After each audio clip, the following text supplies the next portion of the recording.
Ring of Elysium is live on Steam. I'm resigning as the host of Free to Play Weekly. All that and more. I'm Zach Sharps. And I'm Ethos. And this is Free to Play Weekly.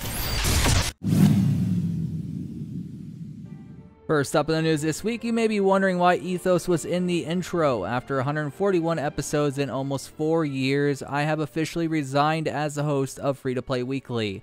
This was of my own doing, and I'll forever respect the work and passion of the MMO Bomb team. I just feel the time's come for new blood to enter the arena, and I'm just burnt out and building a career within my degree field, so my focus right now is all on that. I'm very appreciative of the fact that Lewis and Mike did allow me to choose who would be the next host of the show, as when I resigned I did want a person who I feel is a huge upgrade to replace me.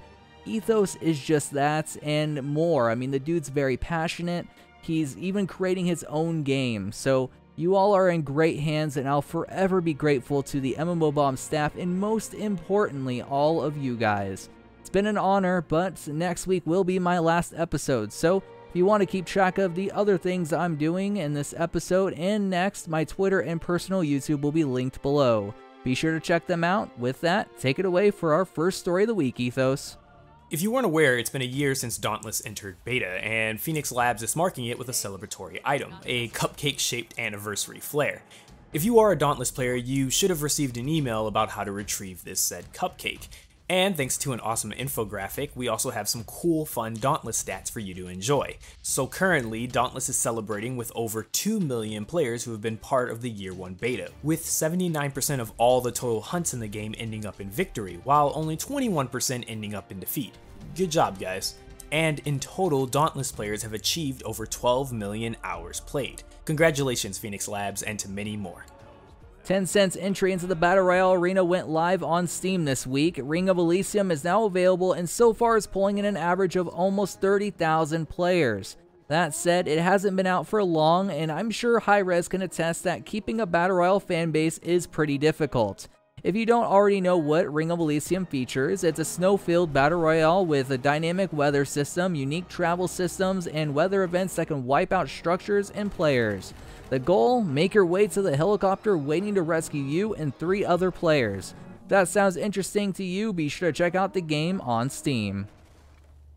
Coming up next, the developers of the recently rebranded and relaunched Raiders of the Broken Planet, now known as the free-to-play game Spacelords, have decided to update us with a development roadmap. This roadmap details not only milestone updates for big changes to the game, but also smaller, more regular updates as well. I'm just going to give you a couple of the bigger milestone highlights right now. So, from what we can tell, there seems to be 4 big milestones on this roadmap that seem to offer new options in character creation and social features. And so, we have Space Guilds, which will allow players to create and customize their own space guilds within the game with full cross-platform implementation, which is cool, and expanded upon communication features. This will also include the ability to design your own guild's banner.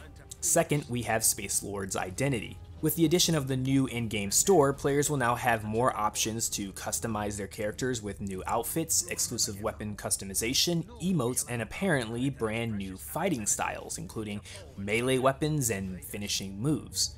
Very interesting.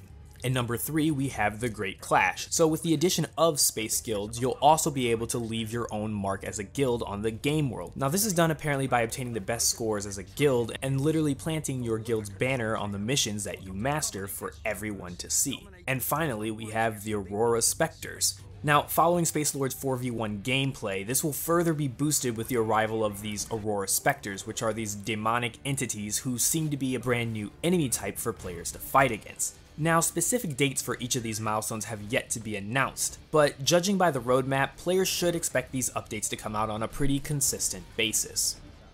If card games are more your thing, Sparky Pants' efforts of rebuilding the free-to-play CCG The Elder Scrolls Legends has finally paid off. On Tuesday the 25th, barring any difficulties, the game will come online with a fresh new UI, better client optimization, a tournament mode, and more.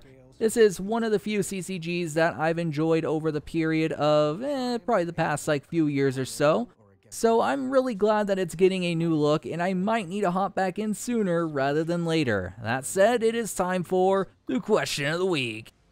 Last week on the show, I asked if WildStar would be saved. A user by the name of Lomkey stated the following: "Don't think WildStar will be saved even if a company wanted to buy it. NCSoft is not going to sell it, just like City of Heroes." Thanks for all your responses, and as always, if you wish for your comment to be featured on next week's show, make sure to leave a comment down below.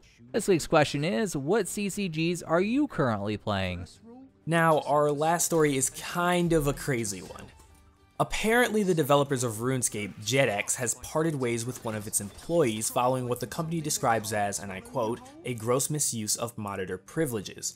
In an official statement on their website, JetX stated that it identified irregular activity, including the movement of wealth and items back into the live game. The company returned those items to their rightful owners, and one player received nearly 9 billion platinum tokens, and they also terminated the staff member involved.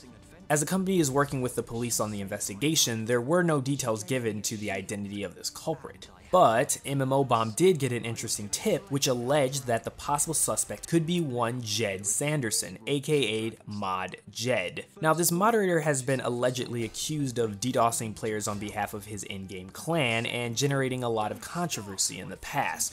Now, we're not sure if this is related to the previous DDoS issues JetX has had with its Dead Man's Tournament this spring, but with a little investigation, it does show that Sanderson seems to be the center of a number of conspiracy theories regarding questionable in-game behavior.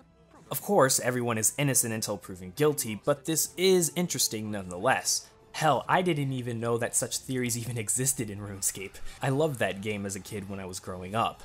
Either way, let me know your guys' thoughts. Do you think bringing in the police is a bit over the top, or do you think it's completely justifiable? Well guys, that's it for my second to last episode of Free to Play Weekly. Hope you all enjoyed it, and as always, be sure to check out our giveaways page and the latest breaking news on MMOBomb.com. As for myself, signing out till next week's show, my name is Zach Sharps, and I'll catch you guys next time.